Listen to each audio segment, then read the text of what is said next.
Welcome back to the Mark Faris Experience. I'm your host, Mark Faris. Today we are interviewing Andrew Ain. Andrew is a rock star real estate lawyer. He's located just north of Toronto. Andy and his firm does about 1,000 transactions a year. So he's one of the best deal makers that we've worked with through the years, helping us and our clients buy and sell homes. He's big into philanthropy. He's a real giver and just an overall solid businessman and family man as well. Andy, welcome to the show. Well, first of all, Mark, thanks so much for having me on today. I'm very excited. I've never done anything like this, so you'll have to guide me through the experience. Well, we've had, I don't know how many thousands of conversations through the years, Andy, and most of the times it's when we're doing a real estate transaction together. Through the years, I've said that, lawyers in general, it's like, it doesn't really matter until you get into a pinch, until you get into a tough transaction, until you get a transaction that, most people would give up on, but then you have your lawyer that can come in and either save the day or blow it up. And I would say that that's probably been one of the biggest strengths that I've seen in you through the years is your ability to put a deal together. So I don't want to get into that quite yet. We're going to jump into that and, what you think makes a great deal maker. You're making me blush here, Mark. Yeah. Well, hey, listen, I'm not getting paid on this from you. So it's just, I'll share the truth, my experience. But why don't we go back and hear a little bit about your backstory and, what actually got you into being a lawyer? Well, okay. I'll start. I grew up in Montreal, and I was the son of a land developer and the grandson of a land developer. My grandfather was a house builder, and my father took that to another level and was in the shopping center business. And I was fortunate enough to get into McGill Law. And then I did law school there, and then decided it was my best interest to move out of Quebec. It was during the last referendum in the 90s, and moved to Toronto. And then I don't know, I was just attracted to real estate law and deal making.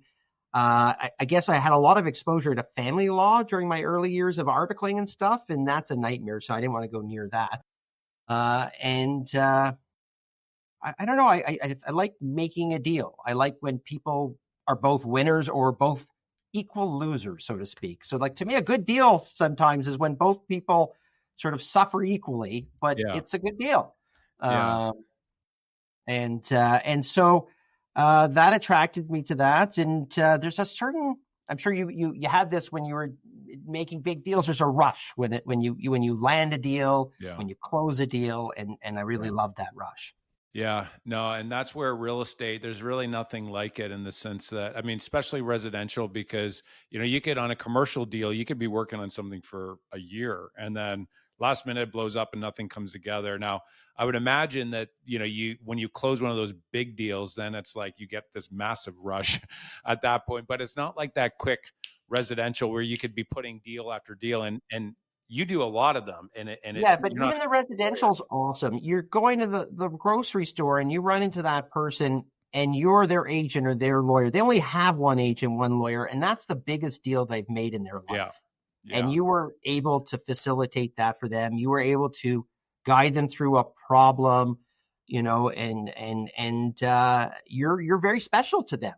And it's, I equate it to my wife is a doctor and she used to deliver babies, and you'd run into someone and you delivered their baby and you made their day, and I deliver their house. It's or you deliver their house. It's the same idea. So it's exciting. Well, and that's where when you do that kind of volume, and where I was getting at with the residential side is that you get experience closing and negotiating deals. So you become, like, from a mastery standpoint, the more reps you can get in on negotiating deals and pulling people together and getting a successful result, you start to think creative. So I want to jump into that in a little bit, okay? Because there's a whole conversation, and I think you're one of the most qualified when it comes down to it, because and if you do, say, 5 transactions a year, that's much different than if you do 1,000. And you do have 5 lawyers, about 15 to 18 support. So overall, you have over 20 on the team. So you have a leadership hat, but then you were also doing many, many, many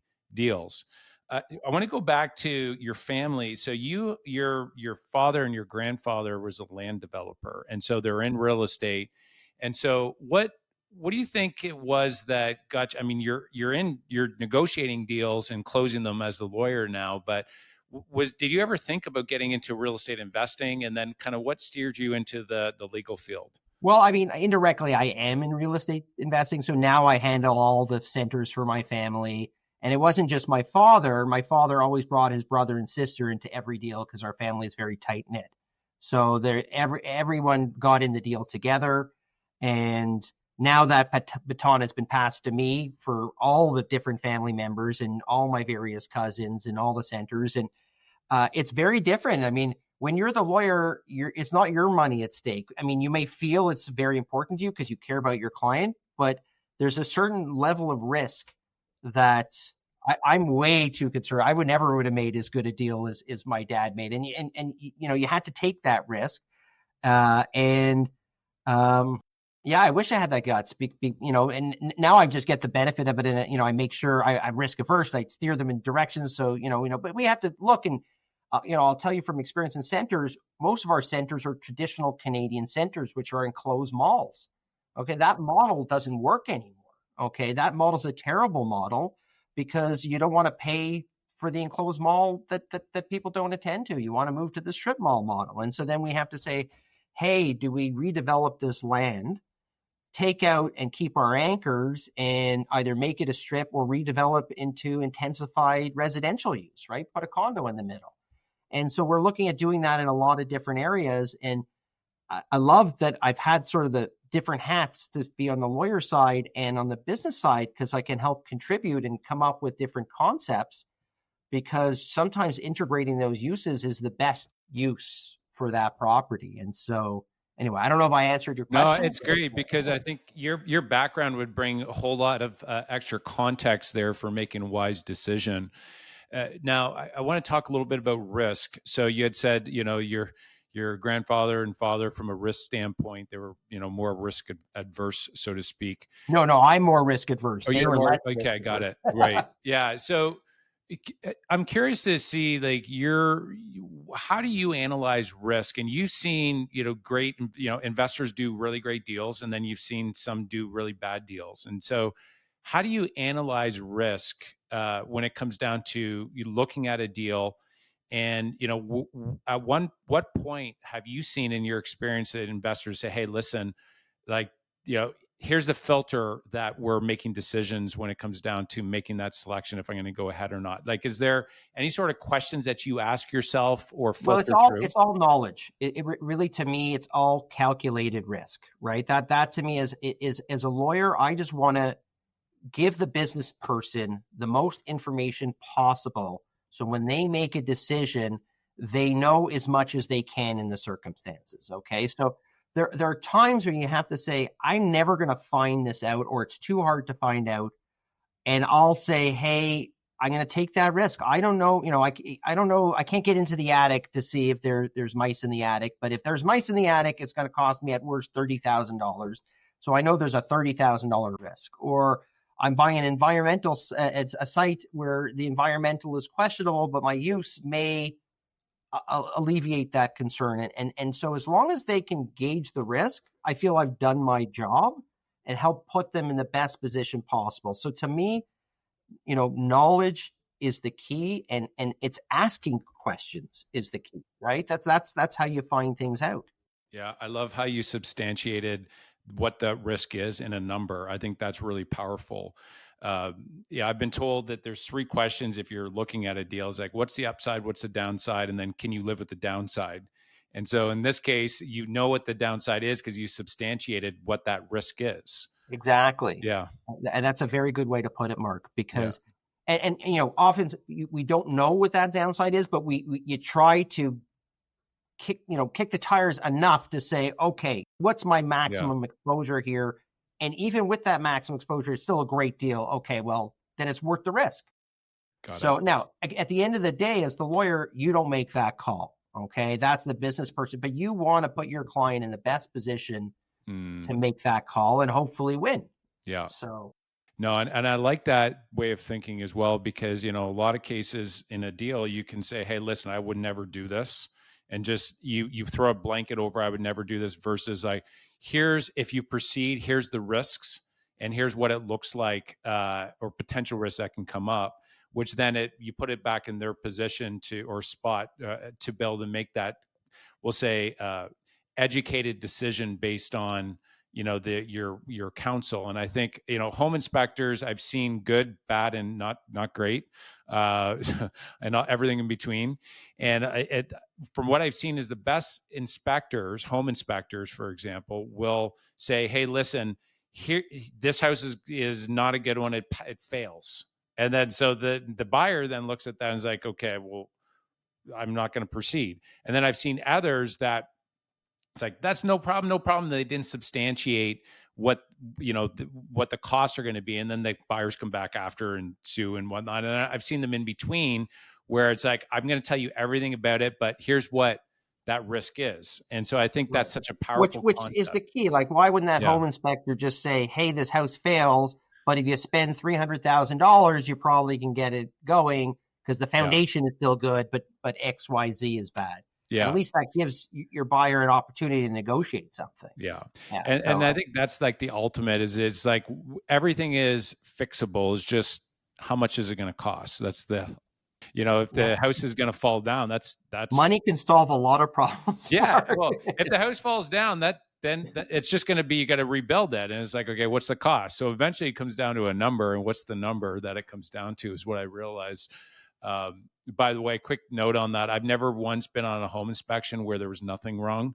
Out of all the thousands out there, there's always something wrong with Well, every house, it's right? it's like when you give a contract to a lawyer, they got to find something to substantiate Yeah, why they got paid to review it. So. right. So you've seen it. You're in the family business of real estate. So after seeing everything through the years, do you still believe that real estate is a good place to invest at this point? In my experience, and I think it's the best place to invest. I mean, you're not getting any more land, right? You cannot create more land. Historically, it's the only investment that I know of that's always gone up. I kick myself sometimes that I tried to diversify because I, have so much in the family business that I said, oh, I better spread it out, and not put it all in real estate. And the real estate always did better.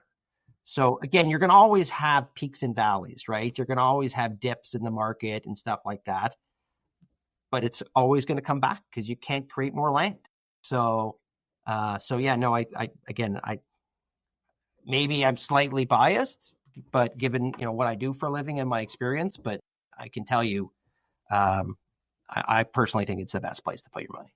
So that that's helpful. So Annie, I'm curious. You speak with a lot of like super successful real estate investors, and so uh, I'm curious to know, like, from your opinion, out of all the different asset classes when it comes to real estate, because, you know, listeners hear real estate and there's many that you can get into.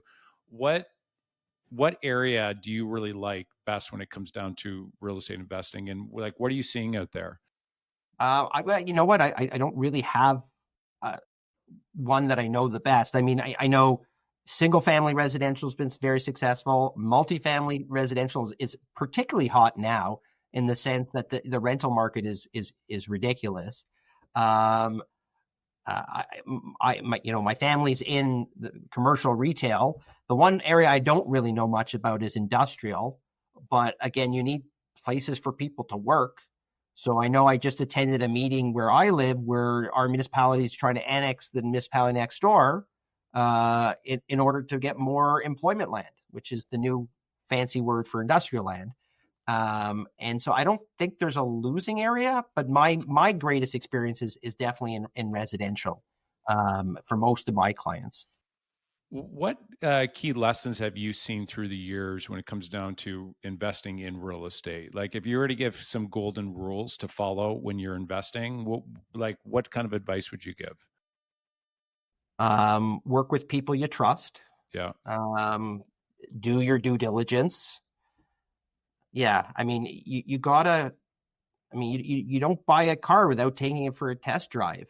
So, and you got to work with trusted partners. So, I mean, you gave the example of the home inspector. Home inspectors are tough. It's an unregulated profession, right? And you're going to get, a million home inspectors. How do you find, you need to find the right people to work with and surround yourself. And again, if you're just getting into it, it's hard. So ask around. But the more you're into it is create that team around you of trusted advisors that really guide you there. And then I don't think it matters really which real estate you Yeah. get into.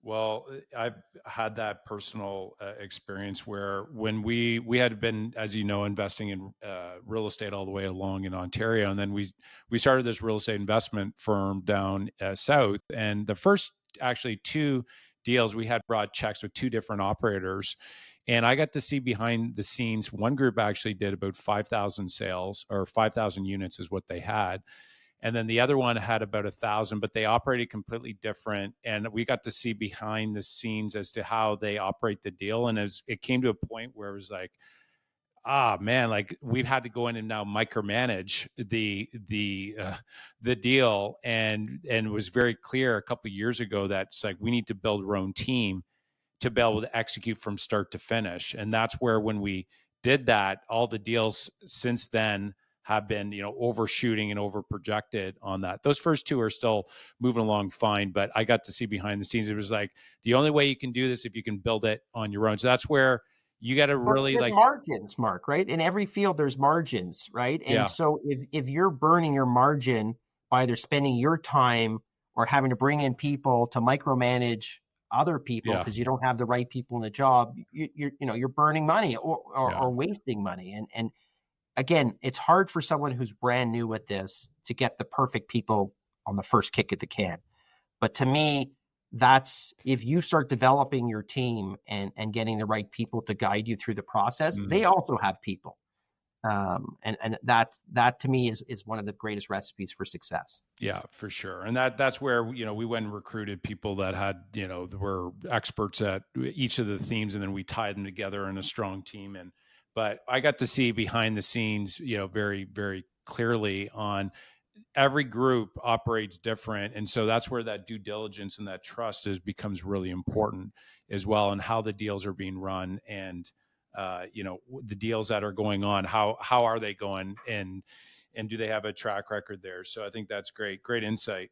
And just to further on that, Mark, and it's not just a team around you, but if you're going in with other partners to have the best trusted partners, because I can tell you, in many of the shopping center deals we did as a family, we brought in the same partners, and those partners may be brought in different skill sets or knowledge sets, but they were a trusted partner because we've worked with them before. We knew they were trustworthy, and we knew 10 years down the road we weren't going to have a problem.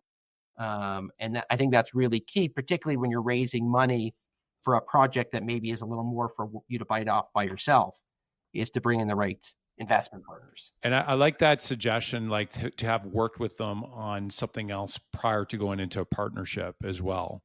I think that's massive, and that they bring different skill sets in. I think that's. Can you talk a little bit more about that? And then, Well, I'll give you a specific yeah, example of one in the shopping center context, which is one of our partners has a ton of government contracts.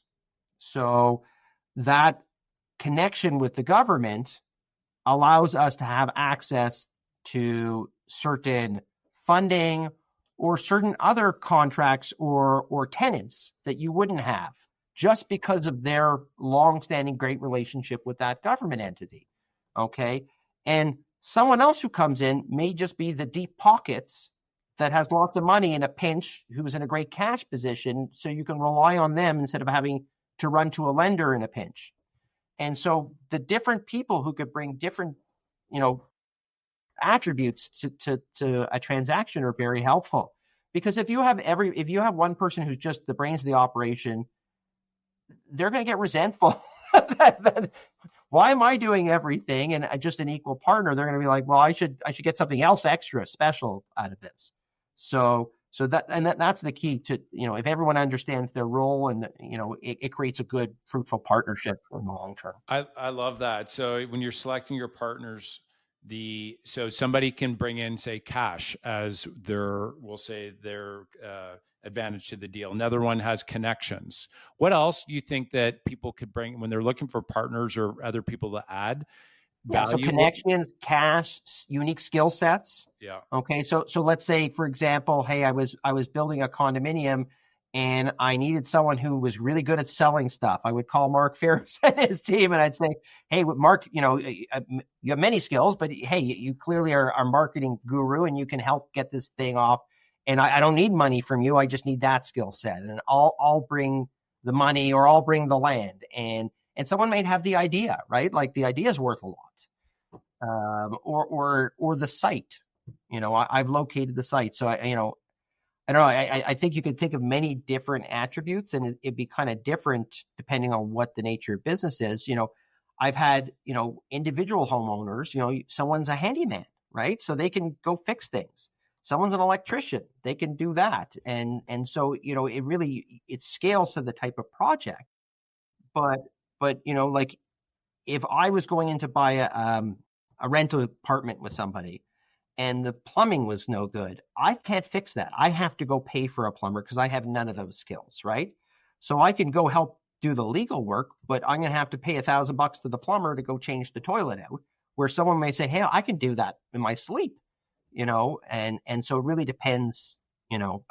Again, mixing the skill sets of your team is really, Yeah. really I love important. that. And I think being intentional on that, and you got to step back if you're the main, say, person that's selecting the team or building your partners out, it's a matter of, okay, what is it that I do need? And I think that's a skill set in itself to be able to step back and like, okay, where are all the parts? What is it that we're lacking on? So there needs to be a humility part to that, as well as like, hey, listen, we don't have the skill set. And then being open to go have that conversation and asking somebody else to step in and take that part.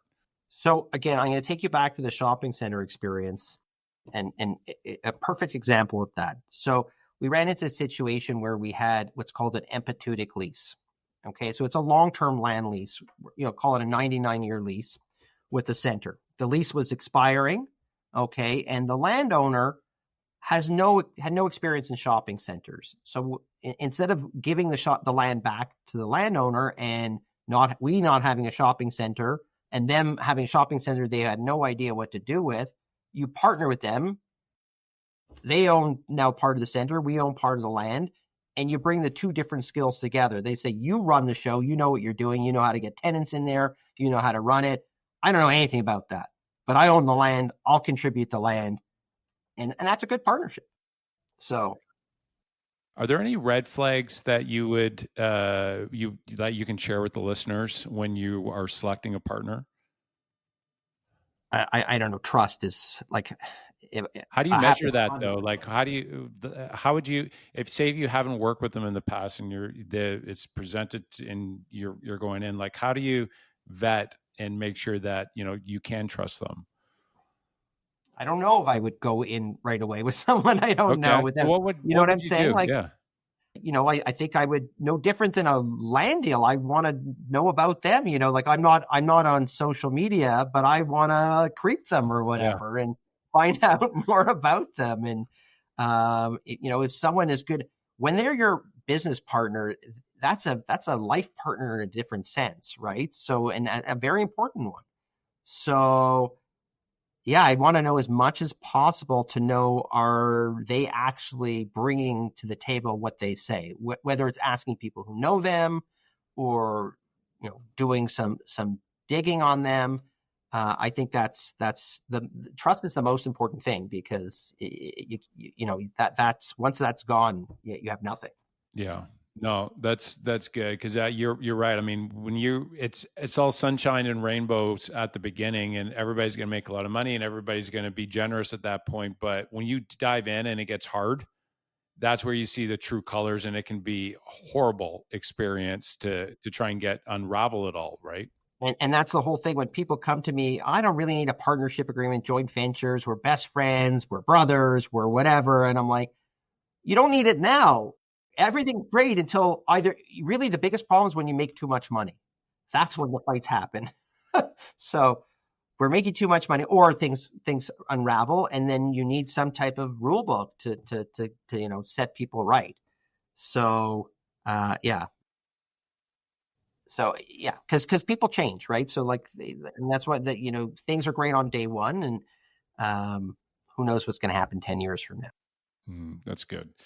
So you oversee a lot of people, Andy, and you have a great retention rate as well in your company. What do you think makes a good leader? What do you think it is about your organization that you've done to make it where people want to stay there and work? I'm still trying to figure that out, but I don't know.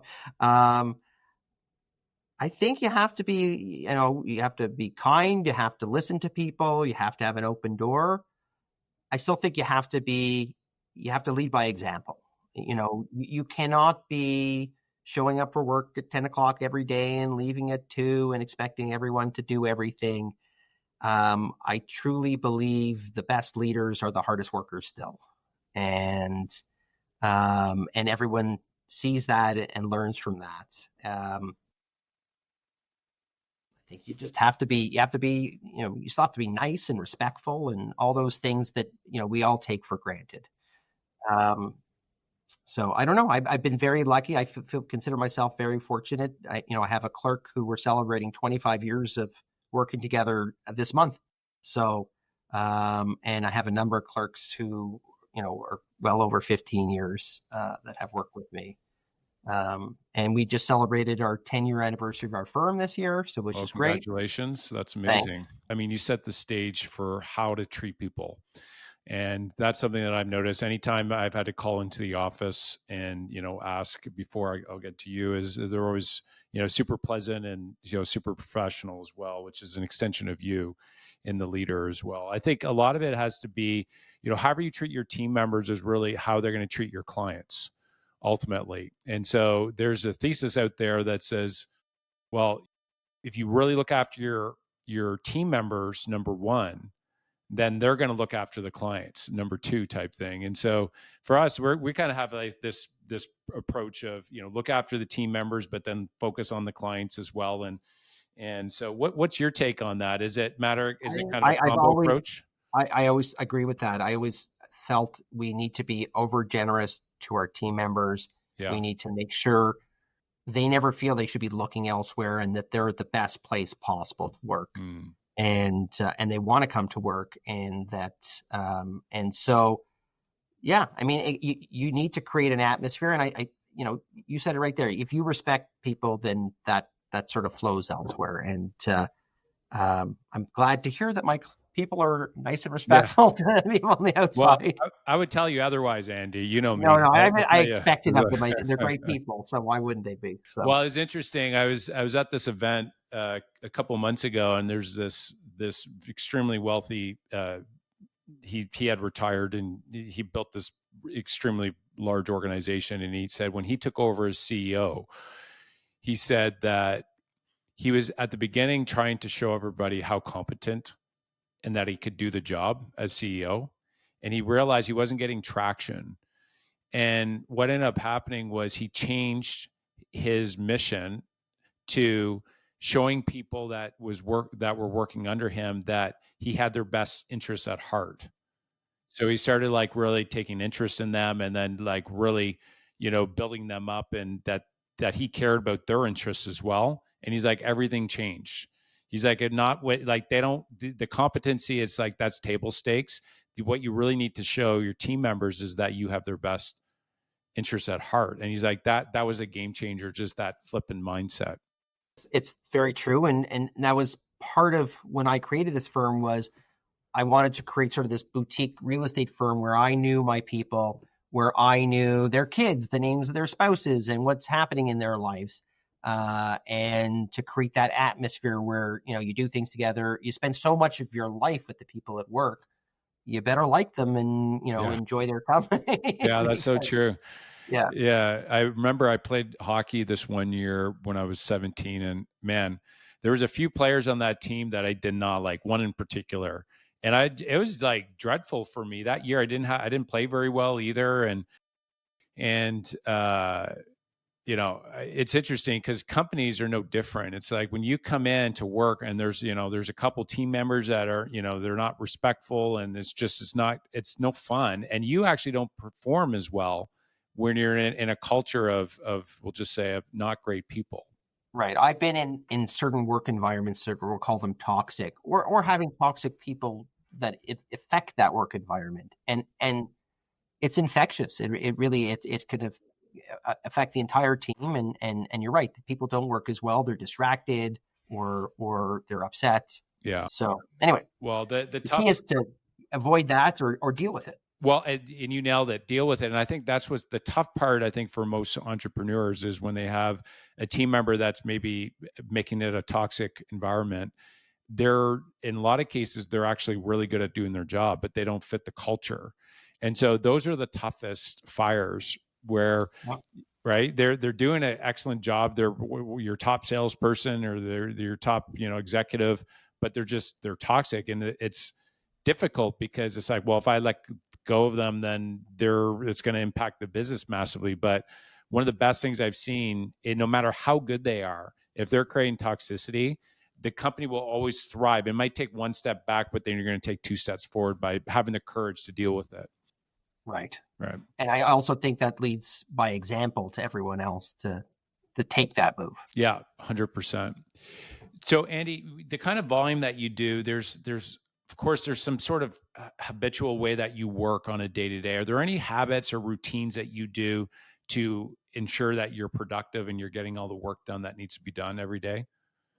Well, I'll tell you, my habits have changed over the years, and they're better now than they used to be. Um, I I work out in the morning. I don't know, like I work out or I walk or whatever, and that gets the brain going. Like I also shifted, and Mark, I had a discussion with you years ago. You probably don't remember it, but it was sort of say, where's your time zones in the day that you're the most productive? Okay, and I took a long time in my career to figure out I'm a morning person, right? So that I get my best work done before noon. My most complex thinking, I get unique thoughts, and then by the afternoon, I should be doing less complicated stuff or just more talking. So I really have spent a lot of time with time management and organizing my day in certain ways to do different work at different times of the day. So I'll give you an example. If I meet with a client and sign, that's a much easier activity. I want to do that in the afternoon. If I'm drafting an agreement of purchase and sale, I want to do that in the morning because I want to use that brain power while it's fresh. Yeah, that's a powerful concept to grab onto, and then to change your schedule to adapt to that. I actually got that from Kerry Newhoff. He wrote this book, At Your Best, and he talks about these different zones. You have your green zone that, Andy, I'm Right. the same way. Yeah. It's like that morning, anytime between like 5 a.m. and like 10:30, I'm like, my brain is like, I'm pumping off work. In the like 5, 6 o'clock, any sort of like deep thinking work is just, I'm like half as productive at best, I would say. At best. Yeah. Yeah. And then, so you have your yellow zones. That's like, okay, you can, do that where maybe it's like, an intense meeting or whatnot. And then you have, maybe there's a client meeting or there's something after where you don't need to be as, on the ball, especially if it's signing and, in your case there, but figuring that out. And then the key is to schedule your calendar around those zones to be able to maximize it. That was a game changer for me as well. Yeah, time management is something that I continue to work on, and I think that's something I always say I can improve. I still can get better because it's not just the day. It's how do I manage the week? How do I manage the month? How do I look ahead and say, you really need an administrative day to catch up on whatever it may be that you need to do administratively. You need to plan that time. You can't just fit it in and then you need to have fit in time, right? Like I feel like like you're a family doctor where you better have a fit in hour to fit in those patients who are sick, and it's no different than that. I have the clients who come in with the emergency, and that then you have to rejuggle. I always felt like I'm a master juggler and trying to fit the next ball in, and I'm getting better. So now I know I'm going to expect an extra ball or two. Be prepared for that. and leave some space.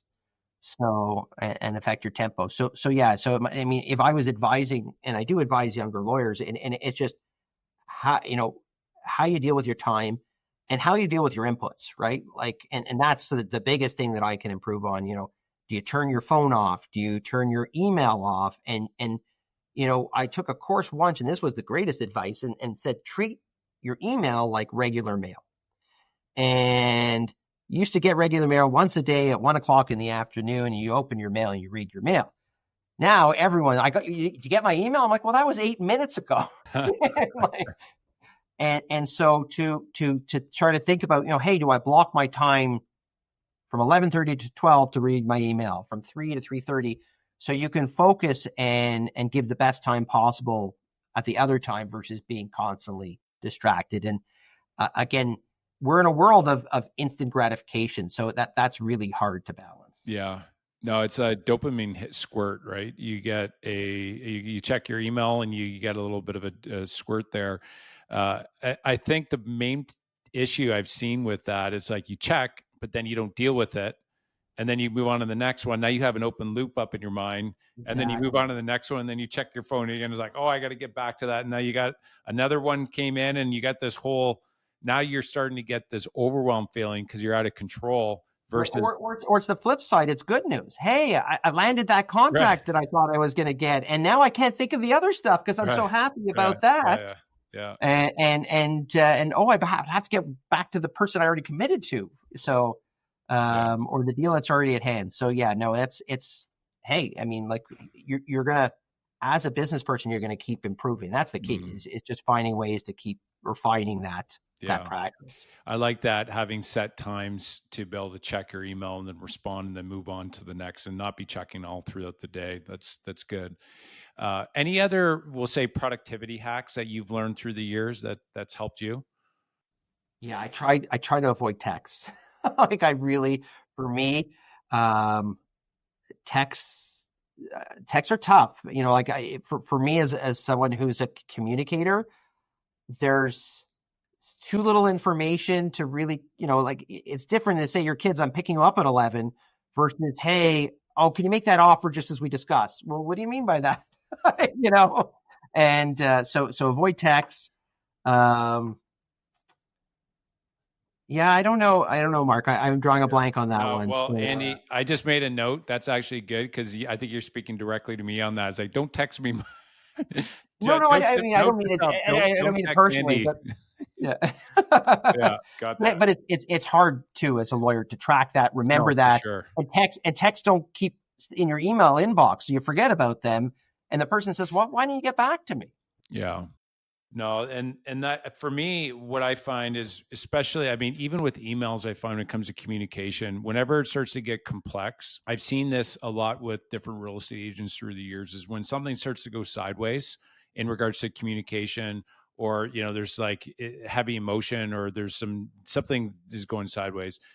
The long emails back and forth versus, hey, do you have a quick minute? I just like, let's jump on the phone. I'm a big phone guy. I totally agree with that. And that's the younger generation don't get that. And I'm like, would you just call them? Yeah. Because the problem is an email, a text, they could be misinterpreted where someone was, hey, no, I'm happy about all this. And they wrote it in a certain way that you interpret it. Did they mean this? Did they mean that? And you have that 2-second phone call and they're like, oh no, we agree with it. Fantastic. And so, yeah, so that I guess that is a hack, because that could be a 30-second phone call. That's a deal making hack. That to me is a productivity hack. I think that's like a great customer service hack. I mean, you got that with the client, and I've seen it before where they spent like 2 days going back and forth, and the email logically made sense, but they didn't move the deal further ahead. It's like both are ingraining and down and basically anchoring down that they're both right. And instead of just picking up the phone and saying, okay, tell me what's important to you. Okay, here's what's important for me. Okay, let's come beside each other and let's see if we can make this a win-win. That's hard to do in an email. And if you could, your tonality could come across if you do an exclamation mark, it's like, why are you yelling at me? It's like, no, I was excited. All capped you, and they didn't mean to all cap you. And it's like, you're yelling. Yeah. You're yelling at me. I'm not. The phone. I've made more deals by picking up the phone and solve more problems. Yeah. You're right. I mean, that is one of the greatest tools, because most people want to make a deal. And so, yeah, Yeah. fantastic. No, that's so. Here's another question here for you, Andy. What principles, or we'll say values, do you filter your decisions through on a day-to-day basis? So, like, I mean, you're making many decisions, and so quality decisions is what creates your business. I believe the quality of the business as well. So, are there any like values, or we'll say principles, that you filter your decisions through?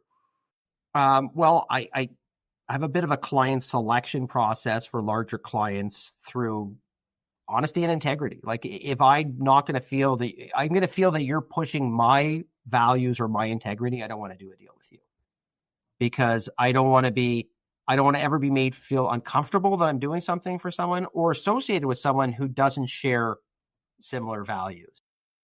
So that's a huge filter for me. You nailed it. I mean, that integrity part of it, I think, is great with the client selection, and that's something in when you're doing deals, when there's so many areas that could be like gray areas. You know, you got mortgage. It's like you've kind of fudged the numbers. And we've talked about this through the years, where we a client's asking for something, and we're discussing it, and it's like we just don't do that. And we're both on the same page when it comes down to that. But I think that's your selection process in regards to the integrity side of it. Then you can put your head on your pillow at the end of the I day. was going to say anything that affects my sleep, Yeah.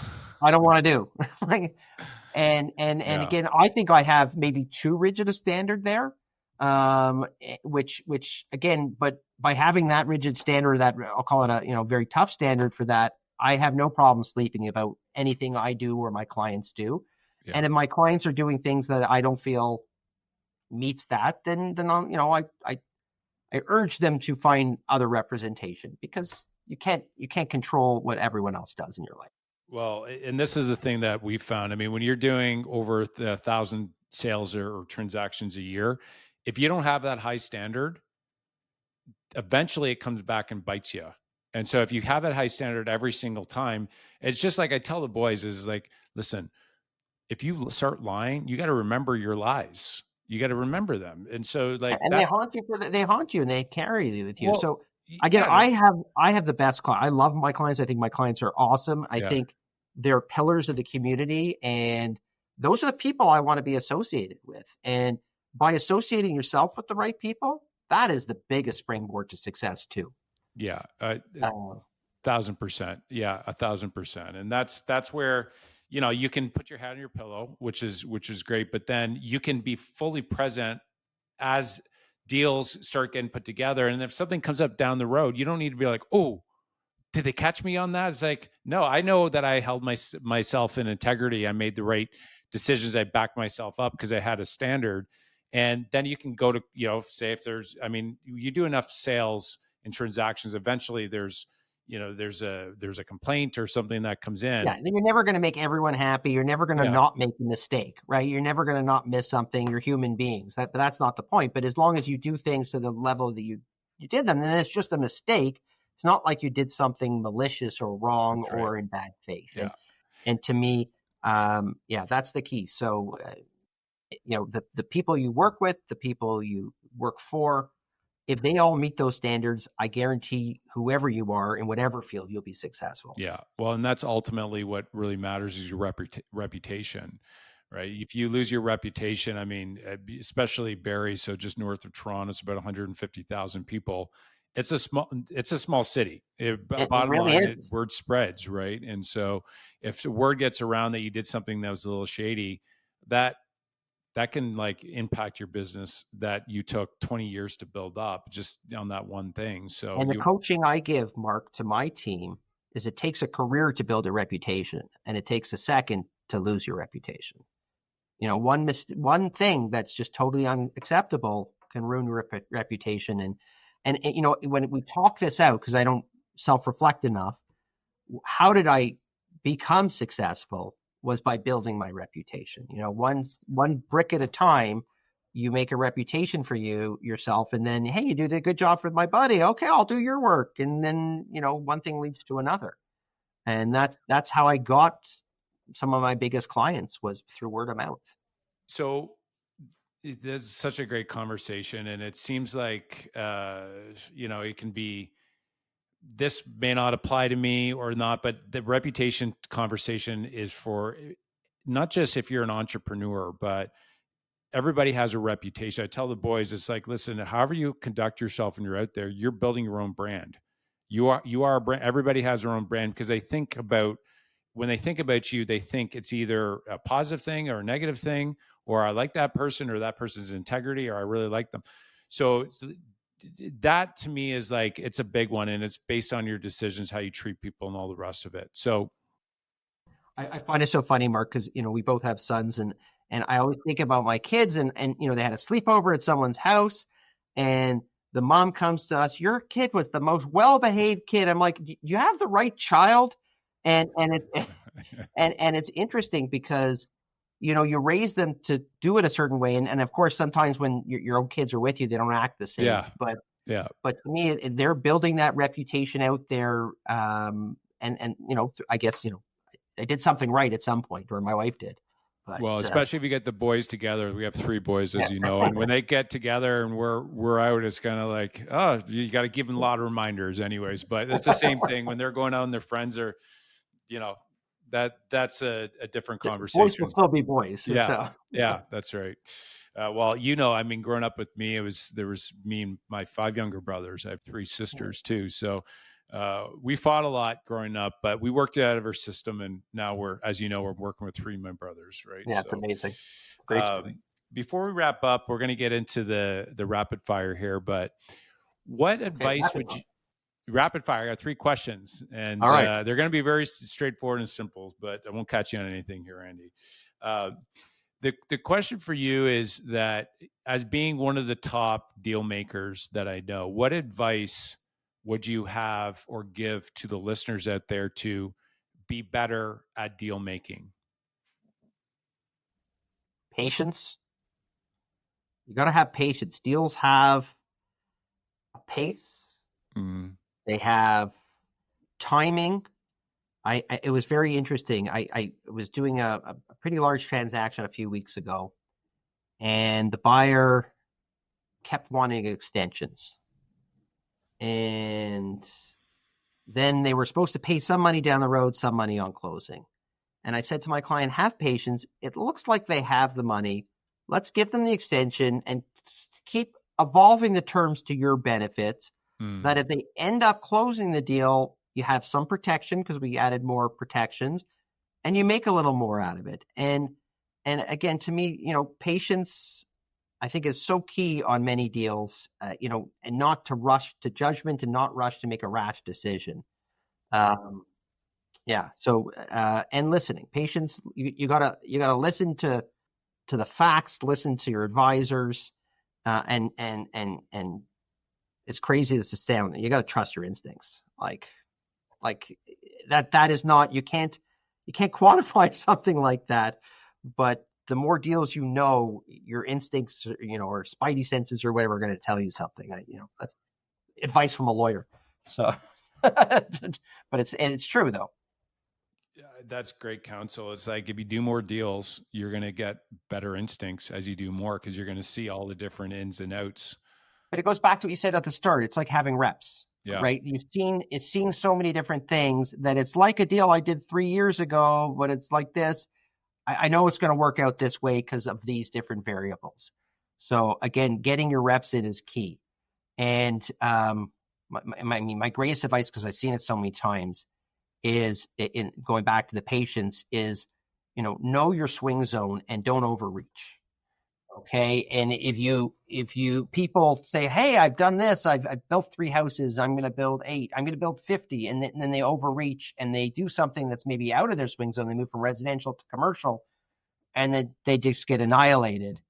And anyway, it happens. Yeah. No, that's great counsel. All right. So we have 3 questions here, and we're going to wrap up here, Andy. You ready for Right? them? I don't know, but let's hear 'em. All right. So first question is out of all the books you've read, what's the number one book that's made the biggest impact in your career? The Easy Way to Quit Smoking. Okay. Give Yeah. us like a quick nugget on that. What's I smoked cigarettes for almost 30 years. I read this book and quit the same day. And I've never picked up a cigarette. It's been 4 years, and I didn't believe it before I read it. And it's by Alan Carr, and it's super simple. And quitting smoking was one of the best things I could have done for myself in so many different ways. Andy, was there, can you just share, you have me really curious, and you got me, I want to go pick up the book, but for the listeners, I bought it for every person I know who yeah, smokes. what They would, all were annoyed with me. Why are you doing this? Are you preaching to me now? I'm like, no, you don't have to read it. Put it in the drawer. When you're ready, you'll read it. what's the main thing that that helped you stop smoking that you grabbed from the book? Is there a key nugget, or is it a matter of a number of different Yeah, things it you makes you did? realize what an idiot you are smoking. Okay, So, no, I mean, it explains to you, okay, why do you smoke? What are the social cues? What are the things you think it actually helps you with? And got are it, you really just lying to yourself to say, and are you just addicted to this drug and using all this stuff as an excuse? got it. And Effective. so I think you need to be having the mental mindset ready to quit smoking to read this book.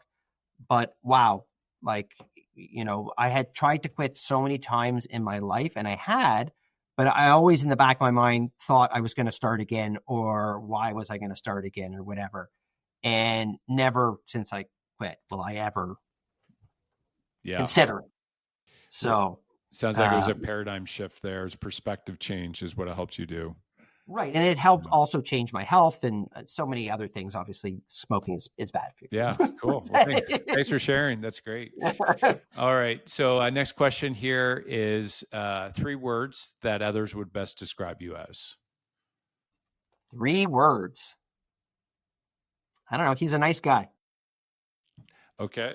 So, I don't know. nice. Yeah. I, I always thought when I went to summer camp as a kid, I had a Mr. Nice Guy Yeah.